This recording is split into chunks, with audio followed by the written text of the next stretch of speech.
வந்து எந்த தேர்தலும் செல்லாதுன்னு அறிவிக்கணும். நாங்கள் அந்த ஸ்டாண்டு தான் எடுத்திருக்கோம். வாக்குச்சீட்டு முறையில் இந்தியா பூரா ஒரே நேரத்தில் தேர்தல் நடத்தி உண்மையான மக்கள் பிரதிநிதிகளை தேர்ந்தெடுக்கணும்.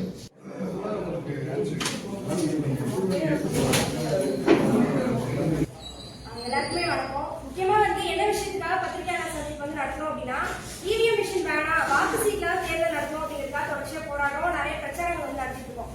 இந்தியா ஃபுல்லாவே பல மாநிலங்களுக்கு போய் வந்து மக்களை சந்திச்சு பிரச்சாரம் பண்றோம். அதே மாதிரி எதிர்கட்சி தலைவர்கள் எல்லாருமே சந்திச்சு வந்து இவிஎம் மிஷின் வேணாம், அதுக்காக நீங்க வந்து தொடர்ச்சியா போராடணும்னு சொல்லிட்டு தொடர்ச்சியா வலியுறுத்திட்டு இருக்கோம். இன்னைக்கு வந்து எதுக்காக பத்திரிகையாளர் சந்திப்பு கொடுக்குறோம் அப்படின்னா, இது வரைக்கும் நடந்திருக்கக்கூடிய இவிஎம்ல நடந்திருக்கக்கூடிய எல்லா தேர்தல்களுமே செல்லாதுன்னு சொல்லி அறிவிக்கிறோம். செல்லாதுன்னு சொல்லி அறிவிச்சுட்டு நியாயமா வாக்கு சீட்ல நியாயமா தேர்தல் வந்து கொண்டு வரணும். இதை வலியுறுத்தி வந்து தொடர்ச்சியா நாங்க வந்து போராட்டங்கள் நடத்த போறோம். மக்களை வந்து ஒன்று சேர்த்துட்டு இருக்கோம். மக்களுக்காக போராட்டம் கட்சிங்கிற பேர்ல ஒன்று சேர்த்துட்டு இருக்கோம். இந்த விஷயத்தான் வந்து உங்கள்கிட்ட சொல்லணும்னு நினைக்கிறோம். அதோட வந்து இவிஎம்ல வந்து எந்த மாதிரியான முறைகேடுகள் வந்து நடந்துட்டு இருக்கு அப்படிங்கறது வந்து அமலப்படுத்த போறோம். தொடர்ச்சியா வந்து உலக அளவுல வந்து நாடுகள் எல்லா நாடுகள்லயுமே வந்து வாக்கு சீட்டு முறைதான். உலகத்துல வந்து 195 நாட்டுல வாக்கு சீட்டு தான் தேர்தல் நடக்குது. அதே மாதிரி கொண்டு வந்த சில நாடுகள்லயுமே வந்து வாக்கு சீட்டு முறை வந்து வேலை இருக்கு, இவிஎம் வேணாம் சொல்லி நிறைய நாட்கள் தடை பண்ணிட்டாங்க. ஜெர்மனி, அயர்லாந்து, பெராங் இந்த மாதிரி நிறைய நாடுகள்ல இவிஎம்ல மோசடி நடக்குது அப்படிங்கிறது வந்து நிரூபணம் ஆகப்பட்டனால அங்கெல்லாம் வந்து இவிஎம் தடை பண்ணிட்டு வாக்கு சீட்டு முறை வந்து கொண்டு வந்திருக்காங்க. இந்த விஷயங்கள் வந்து கொடுத்துருக்கோம். அதே மாதிரி வந்து தமிழ்நாட்டுல வந்து நிறைய வந்து மோசடிகள் வந்து நடக்குது. தமிழ்நாட்டுல வந்து நிறைய வேட்பாளர்களுக்கு வந்து கட்சி வேட்பாளர்களுக்கு ஏடிஎம்கே மாதிரியான பெரிய கட்சிகளுக்கே வந்து 0 ஓட்டுலாம் வந்து விழுந்திருக்கு. ஒரு ஓட்டு கூட விழுதல சொல்லிலாம் வந்து ரிசல்ட் வந்திருக்கு. அதே மாதிரி வந்து திமுக மாதிரியான பெரிய கட்சிகள் கூட வந்து ஒரு ஓட்டு விழுந்திருக்கு. ஒரு ஓட்டு மட்டும் தான் இந்த தேர்தல் வந்து போட்டிருக்காங்கிற விஷயம்லாம் வந்து வெளியில வந்திருக்கு. இது மாதிரியான நிறைய ஆதாரங்கள் இருக்கு.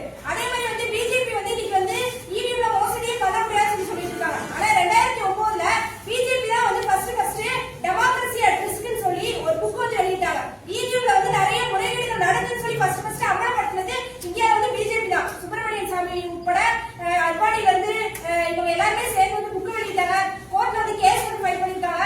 இந்த மாதிரி வந்து பிஜேபி தான் ஃபர்ஸ்ட் இவிஎம்ல வந்து முறைகேடு நடக்குதுங்கிறத அமலப்படுத்தினாங்க. ஆனா இன்னைக்கு வந்து ஆட்சி வந்ததுக்கு அப்புறம் மிகப்பெரிய அளவுல வந்து மோசடி பண்றாங்க. அந்த ஆதாரங்கள் கொடுத்திருக்கோம். இது மாதிரி வந்து ஏகப்பட்ட ஆதாரங்கள் வந்து அமலப்படுத்த போறோம். என்னென்ன மாதிரியான ஆதாரங்கள் வந்து இருக்கு இவிஎம் மிஷின்ல அப்படிங்கிறது நாங்க வந்து இது வரைக்கும் என்ன மாதிரியான நடவடிக்கைகள் வந்து எடுத்திருக்கோம். சுப்ரீம் கோர்ட்ல வந்து நாங்க வந்து கேஸ் வந்து தனிப்பட்ட முறையில வந்து ஃபைல் பண்ணிருக்கோம். தனிப்பட்ட முறையில பெட்டிஷனா ஃபைல் பண்ணிருக்கோம். அதே மாதிரி வந்து டெல்லியில வந்து எலெக்ஷன் கமிஷன் ஆபீஸ்ல நேரடியா போய் வந்து பெட்டிஷன் கொடுத்திருக்கோம். என்னென்ன மாதிரியான முறைகேடுகள் நடக்குதுங்கிற விஷயத்தை வந்து வெளிப்படுத்திருக்கோம். தமிழ்நாட்டில் இருக்கக்கூடிய எல்லா கலெக்டர்கள் அதே மாதிரி தமிழ்நாட்டில் அர்ச்சனா பட்நாயக் அவங்க தேர்தல் நடத்த போறாங்க. நமக்கு 2026ல தமிழ்நாட்டில் வந்து வாக்கு சீட்ல 2026 தேர்தல் நடத்தணும் அப்படிங்கிற விஷயத்தை வந்து வலியுறுத்தி அவங்க வந்து பெட்டிஷன் கொடுத்திருக்கோம். நாங்க ஒரு இவிஎம் ஆர்டர் வந்து ரெடி பண்ணிருக்கோம். நிறைய வந்து கேள்விகள் வந்து கேட்பாங்க. நீங்க வந்து போய் வந்து எலெக்ஷன் கமிஷன்ல போய் வந்து செஞ்சு காட்ட வேண்டியதா, அவங்க டைம் கொடுத்தாங்களா அப்படின்னு வந்து கேட்பாங்க. கட்சிகளுக்கு மட்டும் தான் வந்து இதுக்கு டைம் கொடுத்துருக்காங்க. பப்ளிக் வந்து கூப்பிட்டாங்க, கண்டிப்பா போய் வந்து செஞ்சு காட்டுவோம். அதோட வந்து டைமும் கேட்டிருக்கோம். நாங்க வந்து எப்படி வந்து இவிஎம் ஆர்டர் மிஷின் வந்து ரெடி பண்ணி உள்ள வந்து என்ன சாஃப்ட்வேர் இருக்கு, என்ன ஹார்ட்வேர் இருக்கும், எல்லாமே எலெக்ஷன் கமிஷன்ல எப்படி இருக்கும் அதே மாதிரி ஒரு மிஷின் ரெடி பண்ணிருக்கோம். அந்த எவிடன்ஸ் எல்லாமே கொடுத்துருக்கோம். இல்ல அந்த வீடியோ வந்து நீங்க போய் பார்க்கலாம். அவங்க எலெக்ஷன் கமிஷன் வந்து டைம் கேட்டிருக்கோம். எங்களால நிரூபிக்க முடியும், நாங்க வந்து நிரூபிச்சு காட்டோம் சொல்லியிருக்கோம். இது மாதிரி வந்து எல்லா எவிடன்ஸுமே இருக்கு. அதை வந்து ஃபுல்லா கொடுத்துருக்கோம். முக்கியமா வந்து நிறைய விஷயங்கள் இருக்கு. டாஸ்மாக் மோசடி தொடர்ச்சியா போராடுறோம். லஞ்ச ஊழலுக்கு எதிராக போராடுறோம். இயற்கை வளங்களை பாதுகாக்கணும். வேலையின்மைன்றது பெரிய பிரச்சனை. நாட்டுல வந்து பசங்களுக்கு வந்து படிச்ச வேலை கிடைக்கிறது பெரிய பிரச்சனை. எல்லாமே இருக்கு. இது சரி பண்ண வேண்டிய இடத்துல இருக்கிறது யாருன்னா அரசாங்கம் தான். அந்த அரசாங்கம் முறையே தேர்ந்தெடுக்கப்படுறது இல்லை. அதே நீங்க நாட்டில் உள்ள மிகப்பெரிய பிரச்சனை. அந்த அரசாங்கம் வந்து ஓட்டுரிமை தான், அடிப்படை உரிமை ஓட்டுரிமை தான். அந்த உரிமை நீங்க நம்ம இழந்துட்டு நிக்கிறோம்.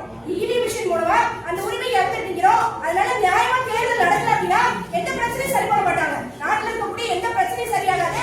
மக்கள் வந்து அடுத்த தலைமுறைக்கு வாழ்க்கை இல்லாம சும்மா சுத்திட்டே இருக்க வேண்டியதான். இருக்கிறதுக்குள்ள வந்து சும்மா சுத்திட்டு இருக்கலாம். அடுத்தடுத்த அழிவு நோக்கி போக முடியும். அதனால வந்து ஓட்டுரிமை மீட்கணும், ஜனநாயகத்தை மீட்கணும், இருக்கிற பிரச்சனைகளை வந்து சரி பண்ணணும். அதுக்கான ஒரு முயற்சியாக வந்து போராடிட்டு இருக்கோம். இந்த விஷயத்தை வந்து தெரியப்படுத்தணும் அப்படிங்கிறதுனால இன்னைக்கு வந்து இந்த பத்திரிகையாளர் சந்திப்பு நடத்துறோம். வந்திருக்கக்கூடிய பத்திரிகையாளர் எல்லாருமே வந்து நன்றி தெரிவிச்சு.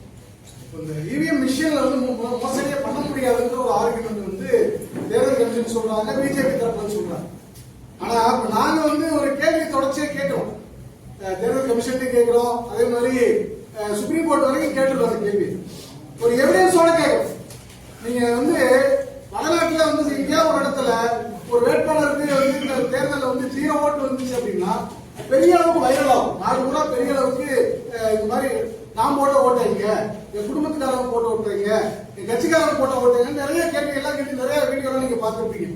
தமிழ்நாட்டில் வந்து 2022 நடந்த அர்பன் லோக்கல் பாடி நகர்ப்புற உள்ளாட்சி தேர்தலில் 173 வேட்பாளர்களுக்கு 0 ஓட்டு பதிவாயிருக்கு. 173 ஒரே தேர்தலில் உலக சாதனை அது. என்ன சாதனை? உலகத்தில் எங்கேயும் அப்படி நடந்திருக்கிறதுக்கு வாய்ப்பே கிடையாது. 33 மாவட்டத்துல, திருச்சி உட்பட 33 மாவட்டத்துல 173 கேண்டிடேட்டுக்கு ஒரு ஓட்டு கூட இவிஎம்ல காட்டாங்க. அது அதிமுக இருக்கு, பாட்டாளி மக்கள் கட்சி இருக்கு, அமமுக இருக்கு, தேமுதிக இருக்கு, நாம் தமிழர் இருக்கு, சிபிஎம் இருக்கு, சிபிஐஎம்எல் இருக்கு, சுயேட்சை, இப்படி 196 கேண்டிடேட்ஸ் வந்து கட்சி கேண்டிடேட்ஸ், கட்சி சார்பில் போட்டியிட்டது வேட்பாளர், அரசியல் கட்சி சார்பில் போட்டியிட்ட வேட்பாளர், மிச்சம் வந்து சுயேட்சை வேட்பாளர். அதே மாதிரி அதே தேர்தலில் 272 பேருக்கு வந்து ஒரு ஓட்டு தான் வருது, ஒரே ஒரு ஓட்டு. நீங்க சாதாரணமா வந்து அரசியல் தெரிஞ்சால் பொதுமக்கள் எல்லாருக்குமே தெரியும். நீங்க எந்த ஊர்ல போய் தமிழ்நாட்டில் போய் ஒரு பூத்துல போய் நீங்க ஒரு 1000 ஓட்டு இருக்கு அப்படின்னா அந்த பூத்துல குறைஞ்சபட்சம் 100 ஓட்டு கண்ணை மூடிட்டு ரெட்டலை போடுற ஓட்டு, கண்ணை மூடிட்டு உதயசூரன் போடுற ஓட்டு. தமிழ்நாடு கூட எந்த பூத்துல நீங்க போய் பாத்தீங்கன்னா அது பொதுவான விதியாது, அதோட அதிகமா தான் இருக்கு. ஆனா இந்த ரிசல்ட் என்ன சொல்லுதுன்னா அந்த பூத்துல அதிமுக ரெட்டலைக்கு யாருமே ஓட்டு போடலன்னு சொல்லி அவங்க ஊரில் அதிமுக ஒரே ஒரு ஓட்டு தான் விழுந்திருக்குன்னு ரிசல்ட் இருக்கு. அதே மாதிரி திமுக ஒரு ஓட்டு தான் விழுந்திருக்கு ரிசல்ட் இருக்கு. இப்படி இது எல்லாமே ஓட்டு திருடாம இப்படி ஒரு ரிசல்ட் வரதுக்கு வாய்ப்பே இல்லை. ஆனா எந்த ஊடகங்கள் பெரிய அளவுக்கு விவாதிக்கப்படல, சம்பந்தப்பட்ட கட்சியிலும் கேட்கலைங்க. இது உண்மையே மிகப்பெரிய மோசடி, தமிழ்நாட்டில் நடந்திருக்கக்கூடிய இவிஎம் நடந்திருக்கக்கூடிய மிகப்பெரிய மோசடி. இது நாங்க வந்து இது இந்த எவிடன்ஸ் எல்லாம் தேடும் போது சமீபத்தில் ஒரு 1.5 வருஷத்துக்கு முன்னாடி எங்களுக்கு நாங்கள் கண்டுபிடிக்க முடிஞ்சது. இதை வந்து எடுத்துட்டு போய் இந்த தேர்தலை நடத்தின இந்த லோக்கல் பாடி மாநில தேர்தல் ஆணையம் கோயம்பேட்டூர் ஆபீஸ் இருக்கு இல்லைங்களா, மாநில தேர்தல் ஆணையம், அவங்க தான் இந்த உள்ளாட்சி, நகர்ப்புற உள்ளாட்சி, கிராம உள்ளாட்சி, ஊராட்சி மன்ற தேர்தல் அவங்க தான் நடத்துறாங்க லோக்கல் பாடி எலெக்ஷன். அவங்கள்ட்ட போய் மனு கொடுக்குறோம், இந்த மாதிரி 173 வேட்பாளர்களுக்கு 0 ஓட்டு வந்திருக்காங்க, இது எப்படி சாத்தியம்? இதுல பல அரசியல் கட்சி வேட்பாளர்கள் இருக்காங்க, அப்ப அந்த வேட்பாளர் அவர் ஓட்டு போடலையா, இல்ல அவங்க குடும்பத்துல யாருமே ஓட்டு போடலையா, அவங்க கட்சி சார்ந்த யாருமே அந்த வேட்பாளருக்கு போடலையா, அப்ப அந்த ஓட்டெல்லாம் எங்க போச்சு, எப்படி மாறுச்சு, இதுக்கு நீங்க விளக்கம் கொடுக்கணும் சொல்லி விளக்கம் கேட்கிறோம். அவங்க என்ன பண்றாங்கன்னு கேட்டீங்கன்னா விளக்கம் சொல்றது அவங்களுக்கு முடியல, எதுவுமே விளக்கம் சொல்ல முடியாது இந்த கேள்வி. அதனால என்ன பண்றாங்க, தலைமைச் செயலகத்துக்கு அந்த மனு அனுப்பி வைக்கிறாங்க. கொடுத்த கடிதத்தை சட்டமன்ற தேர்தலும் பார்லிமெண்ட் எலெக்ஷன் நடத்துற வேலை தான் இந்திய தேர்தல் ஆணையத்தோட வேலை. அதோட பிரதிநிதியா இருக்கிறத இன்னைக்கு அர்ச்சனா பட்நாயக் இருக்காங்க, அப்போ வந்து சத்யபிரதா சார் இருந்தார் போன தேர்தல் நடப்போம். இவங்க என்ன பண்றாங்க, உள்ளாட்சி எலெக்ஷன் நடத்தின அந்த மாநில தேர்தல் ஆணையம் நேரம் வந்து என்ன பண்றாங்க, தப்பிக்கிறக்கா அங்க அந்த பெட்டிஷன் தள்ளி விட்டாங்க. அவங்க என்ன சொல்றாங்க, எங்களுக்கு இதுல சம்பந்தம் இல்ல, இந்த தேர்தலை நடத்துறது வந்து மாநில தேர்தல் ஆணையம் தான், நீங்க அங்கதான் விளக்கம் கொடுத்து அவங்க பதில் சொல்றாங்க. அர்ச்சனா பட்நாயக் மாத்தி மாத்தி இப்படிதான் பதில் கொடுத்துட்டு இருக்காங்க. அதுக்கான ஆதாரங்கள் இருக்கு, அவங்க கொடுத்துருக்க லெட்டர்லாம் இருக்கு. இன்னைக்கு வரைக்கும் அந்த கேள்விக்கு பதிலே சொல்ல யாருமே. அதே மாதிரி டெல்லியிலேயே மனு கொடுத்தோம், இந்த மாதிரி நீங்க கொடுக்குற இவிஎம் மிஷின் தான், இந்தியாவில் எங்க இவிஎம் மிஷினால தனிப்பட்ட முறையில் எதுவும் பண்ண முடியாது, எல்லாமே வந்து பிஎல்ஓ பிசிஎல் 2 நிறுவனம் தான் இவிஎம் மிஷின் தயாரிக்கிறாங்க. அவங்கள்ட்ட இருந்து எலெக்ஷன் கமிஷன் வாங்குறீங்க, எலெக்ஷன் கமிஷன் வாங்கினா இந்தியா பூரா கலெக்டர் மூலமா அந்த மாவட்ட கலெக்டர் மூலமா தேர்தல் நடத்துறது கொடுக்குறீங்க. அவங்க தான் கலெக்டர் தான் பொறுப்பு. அது சட்டமன்ற தேர்தலாக இருந்தாலும் பார்லிமெண்ட் எலெக்ஷனா இருந்தாலும் உள்ளாட்சி எலெக்ஷன் இருந்தாலும் மிஷின் சப்ளை பண்றதெல்லாம் தேர்தல் ஆணையம் தான்.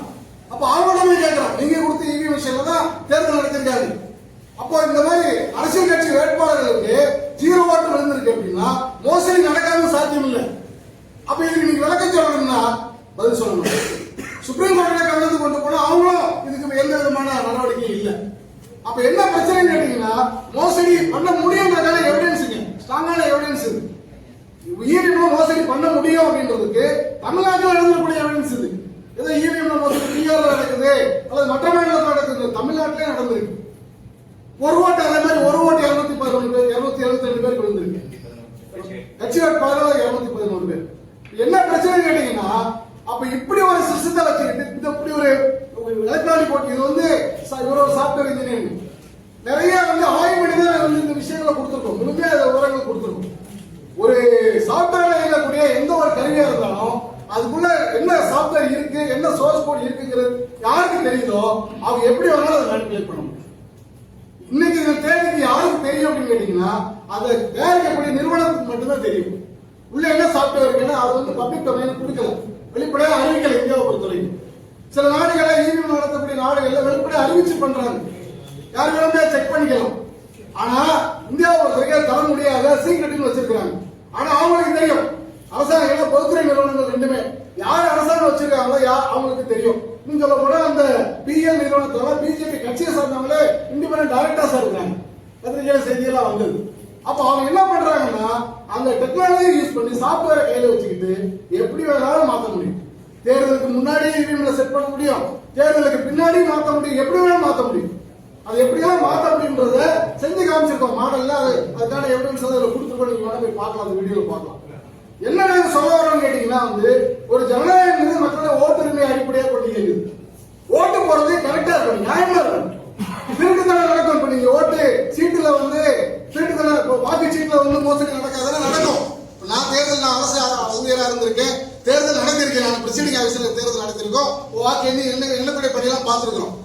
முறைகேடு நடக்காம வெளிப்படையா தெரிஞ்சோம். ஒரு பூத்துல கள்ள ஓட்ட போறோட வெளிப்படையா தெரிஞ்சோம். வெளிப்படையா தெரியும் மக்களுக்கு. அப்போ யார் என்ன பண்றாங்க, என்ன திருட்டுத்தனம் பண்றான்றது வெளிப்படையா தெரியும்.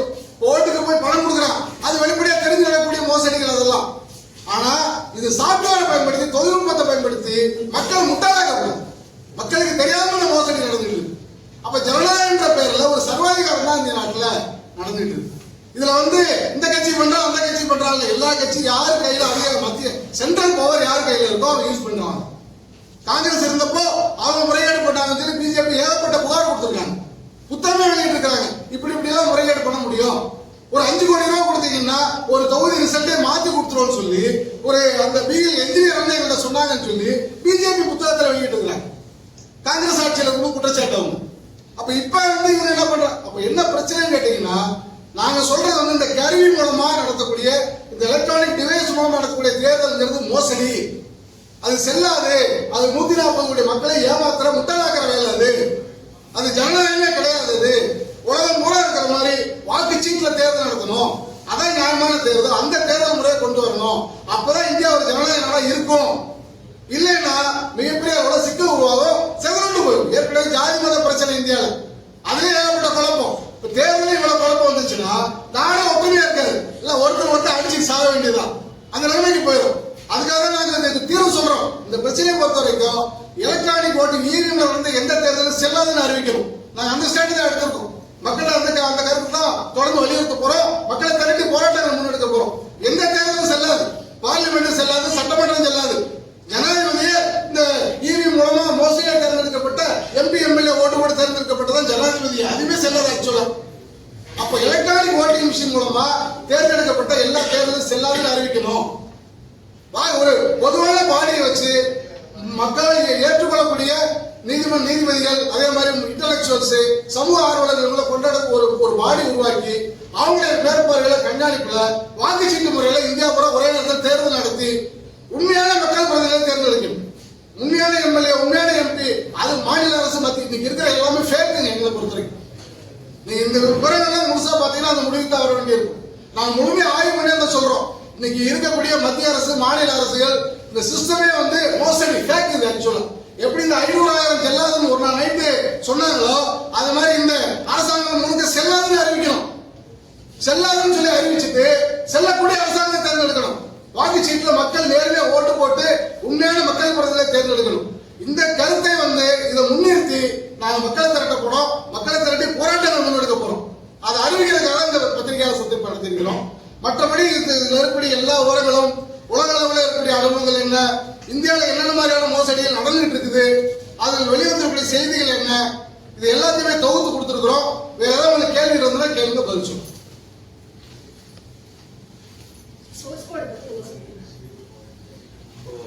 எலக்ட்ரானிக் ஓட்டிங் மிஷின் இப்போ எல்லா கையிலும் போன் இருக்கு. இந்த போன்ல ஒரு ஹார்ட்வேர் இருக்கும், அதே மாதிரி உள்ள ஒரு சாஃப்ட்வேர் இருக்கு. இதுல ஓஎஸ், ஆண்ட்ராய்டு ஓஎஸ் இருக்கு, இல்ல ஐபோன்னா iOS இருக்கும். இது மாதிரி சாஃப்ட்வேர் இவிஎம் குள்ளே ஒரு சாஃப்ட்வேர் இருக்கு, அதே மாதிரி ஒரு ஹார்ட்வேர் இருக்கு. தேர்தல் ஆணையம் ஹார்ட்வேர் என்னன்றதை வெளியே காட்ட மாட்டாங்க, அதே மாதிரி சாஃப்ட்வேர் என்னங்கிறது வெளியே சொல்ல மாட்டாங்க. சோர்ஸ் கோடே என்னன்றது வெளியே சொல்ல மாட்டான். இப்ப சாஃப்ட்வேர் வச்சு எப்படி வேணா மாத்தலாம். இப்ப சாஃப்ட்வேரே சொல்லாம இதை ஹேக் பண்ண முடியுமா முடியாதுங்கிறதே நம்ம சொல்ல முடியாது. இதுதான் இங்க இருக்க பிரச்சனை. வெனிசுலால இவிஎம் யூஸ் பண்றாங்க, ஒரு சில நாடுகள் தான் இவிஎம் யூஸ் பண்றாங்க, வெனிசுலால இவிஎம் யூஸ் பண்றாங்க. வெனிசுலால சோர்ஸ் கோட பப்ளிக்கா விடுறாங்க, ஓபன் சோர்ஸா இருக்கு. எல்லா கட்சிகளும் அந்த சோர்ஸ் கோட அனலைஸ் பண்ண முடியும். அது மூலமா ஓட்டுகள் திருடப்படுதா இல்லையாங்கிறத அனலைஸ் பண்றதுக்கு வாய்ப்பு தராங்க. அதே மாதிரி ஒவ்வொரு மிஷின்லயும் என்ன அப்ரூவ் பண்ண சோர்ஸ் கோட் இருக்கோ, என்ன சாஃப்ட்வேர் இருக்கோ அதே சாஃப்ட்வேர் தான் இருக்கா அப்படிங்கறத உத்தரவாதப்படுத்துறாங்க வெனிசுலால. ஆனா இந்த இந்தியால எத்தனை மிஷின் இருக்குன்ற கவுண்ட் 19 லட்சம் மிஷின் வந்து காணோம்னு சொல்லி சமீபத்துல ஒரு 6 வருஷத்துக்கு முன்னாடி ஒரு நியூஸ் வந்தது. தேர்தல் ஆணையத்திட்ட கேக்குறாங்க. தேர்தல் ஆணையம் என்ன பதில் சொல்லுதுன்னா, அங்க சென்ட்ரல்ல இருக்க இசிஐ கீழே எவ்வளவு தேர்தல் மிஷின் இருக்குன்றது மட்டும் தான் எனக்கு தெரியும். ஒவ்வொரு மாநிலத்திலயும் தேர்தல் ஆணையம் இருக்கு, அவங்க கிட்ட என்ன மிஷின் இருக்கு, அவங்க பெல் இசிஐல இருந்து எவ்வளவு வாங்கினாங்கன்ற தகவல் எங்ககிட்ட இல்லைன்னு சொல்றாங்க. அப்ப எத்தனை இவிஎம் மிஷின் இருக்குன்ற தகவலே வந்து தேர்தல் ஆணையத்திட்ட தெளிவா கிடையாது. யார்கிட்ட இருக்குன்ற தகவல் தெளிவா கிடையாது. அப்ப அதுல என்ன சாஃப்ட்வேர் இருக்குன்றது உங்களுக்கு தெரியாது. ஒரே சாஃப்ட்வேர் தான் இருக்கா எல்லா இவிஎம்லயும் அப்படிங்கிறது தெரியவே கிடையாது. பல ஜெனரேஷன் மிஷின்ஸ் வந்துருச்சு. இப்போ மோடி அரசாங்கம் வந்ததுக்கு அப்புறம் இருக்கிறது நெக்ஸ்ட் ஜெனரேஷன் மிஷின் சொல்றாங்க. பழைய ஜெனரேஷன் மிஷின்லாம் இன்னும் புழக்கத்துல இருக்கு, உள்ளாட்சி தேர்தலில் பயன்படுத்துறாங்க. ஆனா இப்ப பாராளுமன்ற சட்டமன்ற தொகுதிகளை பயன்படுத்துறது வேற மிஷின், அதுக்குள்ள இருக்கிறது வேற சாஃப்ட்வேர். அப்ப ஒரே சாஃப்ட்வேரே எல்லா இவிஎம் கிடையாது. தேர்தலில் பயன்படுத்துற எல்லா இவிஎம் ஒரு சாஃப்ட்வேர் கிடையாது. அந்த ஒரு சாஃப்ட்வேர் என்ன சாஃப்ட்வேர் இருக்குன்றது தெரியாது, ஒவ்வொரு மிஷின்லயும் என்ன சாஃப்ட்வேர் இருக்குன்றது தெரியாது. ஆனா என்ன சொல்றாங்க, நீங்க இதை நம்பணும்னு சொல்றாங்க. இது எப்படி நம்ம நம்ப முடியும்? இது அதே மாதிரி ஹார்ட்வேர் வந்து ஓபன் பண்ணி சொல்லி காட்ட சொல்லி இருக்காங்க. கடைசியா வந்து கட்சிகள்லாம் வந்து நீங்க வந்து ப்ரூவ் பண்ணி காமிங்க அப்படின்னு கேக்குறாங்க. அப்ப கட்சிகள் போய் என்ன கேக்குறாங்கன்னா, என்சிபி காங்கிரஸ் வந்து மிஷினை ஓபன் பண்ணி சொல்லி காட்ட சொல்றாங்க. ஏன்னா அதுல ப்ளூடூத் இருக்கா, வைஃபை இருக்கா, இன்டர்நெட் கனெக்ஷன் ஆப்ஷன்ஸ் இருக்கா, எதுவுமே தெரியாது. நம்ம ஹார்ட்வேரை பார்த்தா தான் அதை கண்டுபிடிக்க முடியும். அதை ஓபன் பண்ணி காட்ட சொல்றான். எலெக்ஷன் கமிஷன் என்ன சொல்றாங்கன்னா, ஓபன் பண்ணி காட்ட முடியாதுன்னு தான் பதில் சொல்றாங்க. அவங்க வந்து அந்த ஹேக்கிங் அதை வந்து புறக்கணிக்கிறாங்க. அப்ப உள்ள இருக்க ஹார்ட்வேரும் தெரியாது, கட்சிகள் கேட்டாலும் சொல்ல மாட்டாங்க, ஓபன் பண்ணி காட்ட மாட்டாங்க, சாஃப்ட்வேரும் தெரியாது. ஆனா இதை நம்பணுங்கிறது வந்து முட்டாள்தனமான ஒரு வாதமா இருக்கு. அதுதான் இங்க இருக்கிற தேர்தல் ஆணையம் பண்றாங்க. கட்சிகள் வந்து இதை மக்கள்கிட்ட வந்து தெரியப்படுத்தணும். விஷயம் தெரிஞ்ச ஊடகங்களும் கட்சிகளும் வந்து இவ்வளவு பெரிய முறையீடு வந்து நடந்துகிட்டு இருக்கு, ஹார்ட்வேர்ல என்ன இருக்கு, சாஃப்ட்வேர் என்ன இருக்குன்றது கூட சொல்லாம ஒரு தேர்தல் நடத்துறாங்க அப்படிங்கறத வந்து மக்கள்கிட்ட வந்து கொண்டு போய் சேர்க்கணும். இதை வந்து நிரூபிக்க முடியும். இப்ப மிஷின் ஹேக் பண்ணி அடிக்கடி கேக்குறாங்கல்ல, தேர்தல் ஆணையம் கூப்பிடுறாங்க, நீ போய் நிரூபிக்க வேண்டியதானே கேக்குறாங்கல்ல. ஏற்கனவே இருக்கிற அனுபவம் என்னன்னா, ஹார்ட்வேர் தரமாட்டான், சாஃப்ட்வேர் தரமாட்டான், ஆனா நிரூபிக்கணும் அப்படின்றாங்க.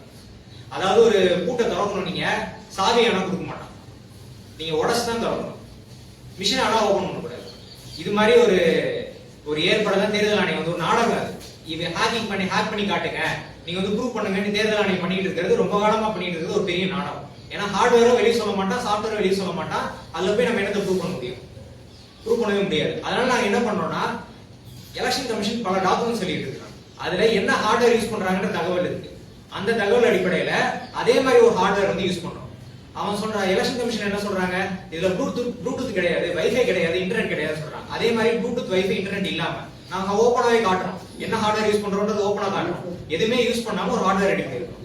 அதே மாதிரி எலெக்ஷன் கமிஷன் ஒரு சாஃப்ட்வேர் யூஸ் பண்றாங்க, என்ன ஃபங்க்ஷனாலிட்டியும் வந்து வெப்சைட்ல போட்டுக்கிறாங்க, ஒரு டாக்குமெண்ட்ல போட்டுக்கிறாங்க. அதே மாதிரி ஃபங்க்ஷனாலிட்டி இருக்கக்கூடிய ஒரு சாஃப்ட்வேர் இவிஎம்கான ஒரு சோர்ஸ் கோட் ரெடி பண்ணும்.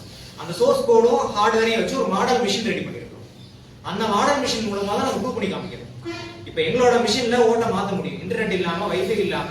எனக்கு வேணும்னா நான் ஓட்ட மாத்த முடியும், எனக்கு வேணாம்னா அந்த தொகுதியில ஓட்ட மாத்த முடியாது, அந்த பூத்துல மாத்த தேவை. அது மாதிரி முறையீடு பண்ண முடியும். அப்படிதான் நடந்துகிட்டு இருக்கு. அதோட ஆதாரங்கள் தான் நிறைய 500 விதமா பண்ணலாம், எத்தனை 1000 விதமா கூட பண்ணலாம். அது வந்து நான் முடிவு பண்றதுதான். சோர்ஸ் கோட்ல என்ன முடிவு பண்றோமோ அதை வச்சு முறையீடு பண்ணலாம். யாருனாலையும் கண்டுபிடிக்க முடியாது. யாரு டிசைன் பண்றாங்களோ, என்னால நான் சொல்லாம, வெளியே சொல்லாம யாருமே அதை கண்டுபிடிக்க அளவுக்கு டிசைன் பண்ண முடியும். அப்ப இதை வந்து நிரூபிக்கிறதுக்காக தான் அந்த ஒரு மாடல் மிஷினை பண்ணோம். அந்த மாடல் மிஷின்ல எப்படி முறைகேடு பண்றாங்கன்னு செஞ்சு காமிச்சிருக்கிறோம். அந்த வீடியோ லிங்க் வந்து உங்களுக்கு அந்த பிரஸ் கால் கொடுத்துருக்கோம். அந்த வீடியோ லிங்க் இருக்கு. அந்த வீடியோ நிறைய தமிழ்ல இருக்கு, இங்கிலீஷ்ல, ஹிந்தில 3 லாங்குவேஜ்லயும் போட்டுருக்கோம். நாடு பூரா எல்லா கட்சிகளுக்கும் அனுப்பிச்சிருக்கோம். அந்த வீடியோ பாத்தீங்கன்னாலே புரியும் எப்படிலாம் முறைகேடு பண்ண முடியும். ஒரு கேலி குத்தா ஒரு தேர்தல் வந்து நடத்திக்கிட்டு இருக்காங்க. டெக்னாலஜி வச்சு பெரிய அளவுல திருட்டுத்தனம் நடத்திக்கிட்டு இருக்காங்கன்றத நீங்க புரிஞ்சுக்கணும். அட்லீஸ்ட் வந்து இந்த சாஃப்ட்வேர் வந்து ஓபனா கொடுக்கணும், இல்ல ஹார்ட்வேர் வந்து ஓபன் ஆக்கணும் அப்படிங்கிற டிமாண்டா எதிர்கட்சிகள் வந்து வைக்கணும். அந்த டிமாண்டுமே வைக்கணும். இப்ப தேர்தல் ஒவ்வொரு தேர்தல் நடக்கும்போதும் வெற்றி தோல்விக்கு அப்புறம் அந்த பிரச்சனை வருது. இது மிஷின் அந்த மிஷின் வந்து ஃபால்ட்டா ஹேக் பண்றாங்க. இப்ப இருக்கக்கூடிய பீகார் தேர்தல் இந்த பிரச்சனை வருது. இது வந்து அரசியல் கட்சிகள் தான் முதல்ல முன்னோம். பொதுமக்கள் வந்து எஸ்ஐஆரே குழப்பமா இருக்கும். வரது எஸ்ஐஆரே வேணும். இந்த பட்சத்துல அரசியல் கட்சிகள் இது என்ன பண்ணணும், எங்க முன்னெடுக்கணும்? இல்ல, அரசியல் கட்சிகள் வந்து இப்ப நீங்க பங்களாதேஷ்ல இதே பிரச்சனை வந்துச்சு. இவிஎம் வந்து அங்க வந்து இதேதான், இந்தியாவில் என்ன ஸ்டாண்டர்ட் எடுத்தாங்க தேர்தல் ஆணையம் அதே ஸ்டாண்டர்ட் பங்களாதேஷ்ல எடுத்தாங்க. நீ எதிர்கட்சியில கூப்பிடுறோம், நீ வந்து இதுல இவிஎம் வந்து கொண்டு வந்தா இவிஎம்ல முறையீடு பண்ண முடியும்னு சொல்றாங்க. ஏன்னா ஷேக் ஹசீனா வந்து முறையீடு பண்ணி ஜெயிச்சதுக்கு மோடி மேல என்ன கம்ப்ளைண்டோ அதே கம்ப்ளைண்ட் தான் ஷேக் ஹசீனா பண்ணலாம். ஏன்னா 3வது ஜெயிக்கிறாங்க, இதே மாதிரி தான் மோடி மேல ஜெயிச்ச மாதிரி 3வது ஜெயிக்கிறாங்க. எதிர்கட்சியில கம்ப்ளைண்ட் பண்றாங்க, கம்ப்ளைண்ட் பண்ணி அதை வந்து கூப்பிடுறான், நீ வந்து ப்ரூவ் பண்ணி காட்டுன்னு சொல்றான். எதிர்கட்சி என்ன சொல்றாங்கன்னா அங்க பங்களாதேஷ் நேஷனலிஸ்ட் பார்ட்டி அவன் என்ன பண்றான், சோர்ஸ் கோட் இருந்து இவர் கேட்டாரு, கூட்டம் நீ வச்சுக்கிட்டு சாவியை வச்சுக்கிட்டு தேர்தல் வாய்ப்பு தர முடியும், சாவி என்னன்னு சொல்லு அப்படின்னு சொல்லி எதிர்கட்சிகள் வந்து கேள்வி கேட்கிறாங்க. கேள்வி கேட்கும்போது தர முடியாதுன்னு சொல்றான், அது சீக்கிரட்ன்றான். அது வந்து உற்பத்தி பண்ணக்கூடிய அவருடைய பேட்டன் ரைட், அது அதை நான் சொல்ல முடியாதுன்னு சொல்றேன். எதிர்கட்சி என்ன பண்றாங்கன்னா இந்த மோசடிக்கு நான் ஒத்துக்க முடியாது, நீ எல்லா சீக்கிரத்தையும் நீ வச்சுக்கிட்டு நீ எப்படி வேணாலும் அதை மேனிபுலேட் பண்ணுவ, இந்த தேர்தலை பங்கெடுக்கவே முடியாதுன்னு சொல்லி பாய்காட் பண்றாங்க. பங்களாதேஷ் எதிர்கட்சி வந்து எலெக்ஷன் பாய்காட் பண்றாங்க. பாய்காட் பண்ணி கடைசியில் என்ன பண்றாங்கன்னா எதிர்கட்சிகளோட பங்கேற்பு இல்லாம அந்த தேர்தல் நடந்து திருப்பி அந்த மாதிரி ஜெயிக்கிறாங்க. 10% ஓட்டு வெளியில பெரிய பிரச்சனையா கொந்தளிப்பாகி தேர்தல் முடிஞ்சு அடுத்த 4வது மாசத்திலேயே அங்க புரட்சிகள் மக்கள் புரட்சி பண்ணி அரசாங்கம் தூக்கி எடுத்துட்டாங்க. இப்ப நேற்றுக்கு அந்த மாதிரி மரண தண்டனை வரைக்கும் இஷ்யூ வந்து அது மாதிரி ஒரு உறுதியான ஸ்டாண்டிங் எதிர்கட்சி எடுக்கணும். தேர்தல் ஆணையம் வந்து ஒரு சொல்றான், ப்ரூவ் பண்ண சொல்றாங்க. ஏன் பங்களாதேஷ்ல கேட்ட அந்த ஒரு நாலேஜ் இங்க உள்ள எதிர்கட்சி இருக்கு இல்லையா? இதே பிரச்சனை ஜெர்மனியில வந்தது. ஜெர்மனி ஒரு வளர்ந்த நாடு தான், ஜெர்மனியில வந்தது. அங்க வந்து டெக்னிக்கலா இப்படி எல்லாம் ப்ரூவ் பண்ண அப்படின்னு சொல்லி எதிர்கட்சியில் ப்ரூவ் பண்ணி காமிச்சாங்க. காமிச்சாங்க சுப்ரீம் கோர்ட் வரையும் போய் சுப்ரீம் கோர்ட் வந்து முடியாதுன்னு சொல்லிட்டாங்க. இவிஎம் வந்து தடை பண்ண முடியவே முடியாது, ஒத்துக்க முடியாது, பெரும்பாதி மக்களுக்கு தெரியாத ஒரு டெக்னாலஜி திணிக்க முடியாது டெமோக்ரஸில, ஓட்டுரிமைங்கிறது அடிப்படைன்னு சொல்லி அந்த நாட்டோட சுப்ரீம் கோர்ட் வந்து அதை வந்து ரத்து பண்ணிட்டான், பேன் பண்ணிட்டான். ஒரு உறுதியான நிலைப்பாடை எதிர்கட்சியில் எடுக்கணும். இப்ப என்ன பண்றாங்கன்னா எலெக்ஷன் மோசடினா எதுக்காக நீங்க பார்ட்டிசிபேட் பண்றீங்க எலெக்ஷன்ல? உலக முறை உள்ள அனுபவம் அதுதான். மோசடியா தேர்தல் நடக்குது அப்படின்னா உங்க நீ மக்கள் திரட்டி போராடணும், இல்ல ஜுடிஷியலா அப்ரோச் பண்ணணும், இல்ல எலெக்ஷன் பாய்காட் பண்ணணும். எதுவுமே இல்லாம வரிசையா ஒரு தடவை இப்ப வந்து ஹரியானால இப்ப பேசுறாரு, 1 வருஷம் கழிச்சு பேசுறாரு ராகுல் காந்தி. மகாராஷ்டிரா எலெக்ஷன் முடிஞ்ச உடனே ஒரு மல்லிகார்ஜுன் கார்கே பேட்டி கொடுத்தாரு, இவிஎம் தடை பண்ண சொல்லி நான் ஒரு பெரிய ப்ரோக்ராம் இந்தியாவோட நடத்த போறோம், பாரத் ஜோடோ யாத்திரை மாதிரி ஒரு நடத்த போறோம்னு சொல்லி மல்லிகார்ஜுன் கார்கே அறிக்கை விட்டார். அதோட நிக்குது, ஒரு அறிக்கையோட நிக்குது. இப்ப இவங்க என்ன பண்றாங்க, தும்ப விட்டு வாழ பிடிக்கிற மாதிரி பின்னாடி வந்து அதை வந்து இவ்வளவு மோசடி நடந்திருக்கு அவ்வளவு மோசடி நடந்திருக்கு பேசுறாங்களே தவிர எலக்ட்ரானிக் ஓட்டிங் மிஷினை எதிர்கட்சியில் ஏற்றுக்குதா இல்லைன்னு முதல்ல ஒரு முடிவு வரணும். இவிஎம் நீங்க ஏத்துக்கிறீங்களா இல்லையா? எஸ்ஆர் ஏற்று பேசுறீங்க, இவிஎம் பத்தி எதிர்கட்சியில் பேசுறதே கிடையாது, அப்பப்ப பேசிட்டு விட்டுருவாங்க. இவிஎம் வந்து 195 நாட்டுல கிடையாதுங்க, உலகத்தில் 195 நாட்டுல கிடையாது. சவுத் கொரியால இருந்து, ஜப்பான்ல இருந்து, அமெரிக்கால இருந்து டெக்னாலஜிக்கெல்லாம் அட்வான்ஸ் எந்த கண்ட்ரில இவிஎம் கிடையாது. அவன் என்ன சொல்றான்னா ஓட்டுரிமைங்கிறது சந்தேகத்துக்கு அப்பாற்பட்ட முறையில அந்த ப்ரூவ் பண்ணப்படணும். தேர்தல் சந்தேகத்தை மக்களுடைய விருப்பம் வந்து பிரதிபலிக்கிற மாதிரி தேர்தல் முடிவு இருக்கணும். அதுல டெக்னாலஜி வச்சு ஏமாத்துறதை அனுமதிக்க முடியாதுன்னு தெளிவா இருக்கான். தொழில்நுட்பத்தில் முன்னேற்ற நாடுகள் இந்தியாவில் இன்னும் கூட 40% படிப்பறிவு இல்லாத மக்கள் தான். இங்கே வந்து இந்த கருவியை வச்சுட்டு ஏமாத்துறதுக்கு எதிர்கட்சிகள் தொடர்பு இருக்கக்கூடாது. அது தப்புன்னா உறுதியான ஸ்டாண்ட் எடுக்கணும். மோசடி நடக்குதா எலெக்ஷனை பாய்காட் பண்ணுங்க, தேர்தலை புறக்கணிங்க. எல்லாமே வந்து ராகுல் காந்தி நேற்று சொல்றாரு, ஆரம்பத்துல இருந்தே மோசடி தான் நடக்குதுன்னா ஆரம்பத்துல இருந்தே மோசடி உங்களுக்கு தெரியுதுல்ல, எதுக்கு நீங்க கூட அந்த ஆட்டத்துல நீங்க ஆடிட்டு இருக்கீங்க? ஒரு உறுதியான ஸ்டாண்ட் எடுக்கணும். அதுதான் நாங்க எதிர்கட்சிகள் சொல்றது. இது எதிர்கட்சியோட பிரச்சனை மட்டும் இல்லை, மக்களோட பிரச்சனை ஓட்டுரிமைங்கிறது. பப்ளிக்கோட ஒவ்வொருத்தோட பிரச்சனை இல்ல. இந்த ஒன்ன வச்சுதானே நமக்கு இந்தியாவில ஒரு உரிமைன்றது என்ன நம்ம மக்களுக்கு நாம தேர்ந்தெடுக்கிற அரசாங்கிறது தான். அதுல இவ்வளவு மோசடி இருக்குன்னா எப்படி அதை ஏற்றுக்க முடியும்? வடமாநிலத்தில் ஓடு மோசடி நடக்குதுன்னு ஒரு பெரிய குற்றச்சாட்டு வருது. இது சம்பந்தமா பாஜக விவாதம் நடக்கும் போது தமிழகத்தில் திமுக ஜெயிச்சிருக்கு. அப்ப திமுகவும் ஓட்டு மிஷின்ல காடு பண்ணி ஜெயிச்சிருக்காங்கன்னு சொல்ல முடியுமா? தேர்தல் ஆணையம் யார் கையில இருக்கோ, மத்திய ஆட்சியான மத்திய தேர்தல் ஆணையம் வந்து மத்திய ஆட்சியோட கையில இருக்கு. எலக்ட்ரானிக் ஓட்டிங் மிஷின் தயாரிக்கக்கூடிய நிறுவனம் 2 நிறுவனமே மத்திய அரசு பொதுத்துறை நிறுவனங்கள் தான். அங்க இருந்தா இவிஎம் மிஷின் வருது. அதோட தொழில்நுட்பம் கூட அவங்களுக்கு தான் தெரியும். காங்கிரஸ் மத்தியில் ஆட்சியில் இருக்க போது காங்கிரஸ் திமுக 2009 தேர்தலில் தமிழ்நாட்டில் இவிஎம் முறைகேடு நடந்ததா சில எவிடன்ஸோட சுப்பிரமணிய சாமி வழக்கு போட்டார். அன்னைக்கு ஏன்னா மத்திய ஆட்சியில் திமுகவும் காங்கிரஸ் இருந்தாங்க. பண்ணாங்க ஐக்கிய முற்போக்கு கூட்டணி அரசுல. அப்போ வந்து இலங்கை பிரச்சனை பெரிய அளவுக்கு பிரச்சனை. 2009 இலங்கை படுகொலை நடந்த தேர்தலில் 2009 தேர்தலில் திமுக வெற்றி பெற்றதுங்க. அந்த தேர்தல் மோசடின்னு சொல்லி உச்சநீதிமன்றத்தில் வழக்கு போட்டாங்க பிஜேபி சார்பில். சுப்பிரமணிய சாமி வழக்கு போட்டிருக்காரு. என்ன பிரச்சனை கேட்டீங்கன்னா, மத்திய ஆட்சியில் யார் இருக்காங்களோ மத்திய தேர்தல் ஆணையத்தை அவங்க அப்பாயிண்ட் பண்றாங்க. எலெக்ஷன் கமிஷனர்ஸ் அப்பாயிண்ட் பண்றது யாரு? இன்னைக்கு 3 பேர் கொண்ட கமிட்டி. சுப்ரீம் கோர்ட் நீதிபதி தலைமை நீதிபதி அதை வந்து அப்புறப்படுத்திட்டாங்க. அந்த கமிட்டியில இருந்து 3 பேர் தான். ஒன்னு எதிர்கட்சி தலைவர், இன்னொருத்தர் வந்து பிரைம் மினிஸ்டர், இன்னொருத்தர் ஹோம் மினிஸ்டர். 3 பேர்ல 2 பேர் யாரு? பிஜேபி ஆட்கள். அமித்ஷா மோடியும் சேர்ந்து அப்பாயின்ட் பண்ணப்பட்டவர் தான் ஞானேஷ்குமார். அப்ப அவர் கண்ட்ரோல தான் எலெக்ஷன் நடக்குது. அவர் கண்ட்ரோல தான் மிஷின்ஸ் பூரா இருக்குது. யாரும் முறைகேடு பண்ண முடியும்? திமுக முறைகேடு பண்ண முடியுமா? ஸ்டாலின் சொன்னா ஞானேஷ்குமார் கேட்பாரா? மோடி சொன்னா கேட்பாரா? பிரச்சனை தான். உங்களுக்கு மத்திய ஆட்சியில் யார் இருக்கிறாங்களோ அவங்களே இதை பண்றாங்கிறத குற்றச்சாட்டு. அவங்க ஏன் திமுக ஜெயிக்க வைக்கணும்னு கேட்கலாம். இங்கேயுமே வந்து மக்களோட கருத்துக்கு வந்து ரொம்ப எதிரா போனா இங்க வந்து பெரிய கொந்தளிப்பு வரும். ஏன்னா இங்க வந்து இவிஎம்க்கு எதிரான பிரச்சனை ஒண்ணு இல்லைங்க. நீங்க கோயம்புத்தூர் தொகுதி இப்போ உதாரணம் நீங்க கேட்டனால நான் பதில் சொல்றேன். கோயம்புத்தூர் தொகுதியோட ரிசல்ட் நாங்க ஆய்வு பண்ணோம். ஏன்னா 4.5 லட்சம் ஓட்டு வந்து பிஜேபி கேட்டுக்கிட்டு அண்ணாமலை வாங்கியிருக்கிறார். 4.5 லட்சம் ஓட்டு எப்படி அவருக்கு வந்தது? ஏன்னா அந்த கூட்டணி நீங்க பாத்தீங்கன்னா பிஜேபி கூட்டணியில் இருந்த கட்சிகள் பார்லிமெண்ட் எலெக்ஷன்ல அமமுக, ஓபிஎஸ், பாமக இதெல்லாம் கூட்டணியில் இருந்தாங்க. அவங்க யாருக்குமே அந்த 3 பேருக்குமே கோயம்புத்தூர் பகுதியில் செல்வா கிடையாது. டிடி விக்ரமனுக்கோ ஓபிஎஸ்க்கோ பாட்டாளி மக்கள் கட்சிக்கோ அங்க பெரிய அளவுக்கு செல்வா கிடையாது. அங்க பிஜேபி கிட்டத்தட்ட தனியா போட்டி போட்ட மாதிரி தான் கோயம்புத்தூர்ல 4.5 லட்சம் ஓட்டு 2வது இடம் வாங்கியிருக்காங்க. அந்த ஓட்டு வந்து எப்படி 4.5 லட்சம் ஓட்டு வந்திருக்குன்னு சொல்லி பார்த்தா பல இடங்கள்ல அதிமுக 1% ஓட்டு உண்டு. 1%, 4 ஓட்டு, 5 ஓட்டு ஒரு பூத்துல. நான் ஏற்கனவே சொன்ன அதேதான். சாதாரணமா கண்ணு மூடிட்டு ஒரு பூத்துல ரெட்டாளி குத்தக்கூடிய ஓட்டு குறைஞ்சபட்சம் 3 இருக்கும். தமிழ்நாட்டில் ஒவ்வொரு பூத்துலையும் இருக்கும். இன்னும் எடுக்கிறாங்க எம்ஜிஆர் ஃபாலோவர்ஸ் இந்த உயிரோட தான் இருக்கிறாங்க. அந்த செட் எல்லாம் எங்க செட்டைகளுக்கு முன்னாடி செட்ல இன்னும் இருக்கிறாங்க. அவங்க ரெட்டாளி எதுவுமே தெரியாது. அது மாதிரியே இருக்கக்கூடிய இடங்கள் கோயம்புத்தூர்ல 10க்கு 10 ஏடிஎம்கே கூட்டணி ஜெயிச்ச மாவட்டம். அந்த பகுதியில 200க்கு மேற்பட்ட பூத்துகள்ல ஏடிஎம்கே வாங்கின ஓட்டு பாத்தீங்கன்னா 2%, 3%, 4%, 7%. பிஜேபி வாங்கின ஓட்டு வந்து 40%, 60%, 70%. எப்படி சாத்தியம்? திருடி இருக்காங்க. இங்கேயும் திருட்டு நடக்குது. ஆனா அண்ணாமலை ஜெயிச்சுட்டாரா ஏத்துக்கணும்ல? தமிழ்நாடு முதல்ல மக்கள் ஏத்துக்கணும்ல? ஒரு கொந்தளிப்பு ஆயிடுச்சுன்னா அதனால இத்தனைக்கும் எடப்பாடி பழனிசாமிக்கும் அண்ணாமலைக்கும் தான் வந்து பெரிய ஹிட் அப்படிங்கறதா விவாதமா இருக்கு தேர்தல் சமயத்துல. அங்க ஏடிஎம்கே எப்படி அதிமுக ஓட்டு எப்படி அண்ணாமலைக்கு போகும்? வாய்ப்பே கிடையாது. ஆனா 200 நிறைய கேள்விகள் இருக்கு. நீங்க ஒண்ணு நோட்ட வந்துகிட்டே இருக்கும் விஷயங்கள் வந்து. என்ன செய்ய போறீங்க? பொதுமக்கள் எடுத்து கொள்ள போறீங்களா? இல்ல யாரும் அரசியல் கட்சிகள் ஒன்று சேர்த்து பண்ண போறீங்களா? இல்ல உங்களுக்கு தனியா பண்ண போறீங்களா? அரசியல் கட்சிகளை சந்திப்போங்க. 2026 சட்டமன்ற தேர்தல் வந்து இவிஎம் தான் நடத்தக்கூடாது. தமிழ்நாட்டில் இருக்கிற எதிர்கட்சிகள் எல்லாம் ஒரு உறுதியான நிலைப்பாடு எடுங்க. எப்படி எஸ்ஐஆர்ல ஒரு உறுதியான நிலைப்பாடு எடுத்திருக்கீங்களோ, எஸ்ஐஆர்ங்கிறது வாக்காளர் பட்டியல் திருத்தம்.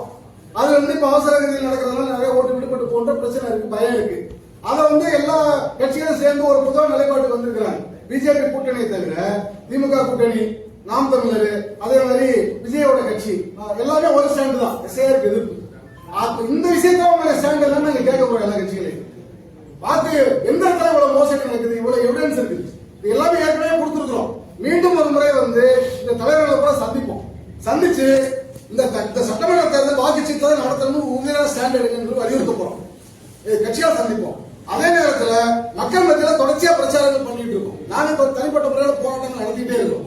அந்த வெளிப்படவோட நாங்க தொடர்ந்து பண்ணுவோம். தமிழ்நாட்டிலையும் பண்ணுவோம், இந்தியாவோட பண்ணுவோம், தொடர்ச்சியா பண்ணுவோம். எங்களுடைய ஸ்டாண்ட் வந்து ஓட்டுரிமை மக்களுக்கு இருக்கணும். ஓட்டுரிமை விட்டு கொடுத்த முடியாது.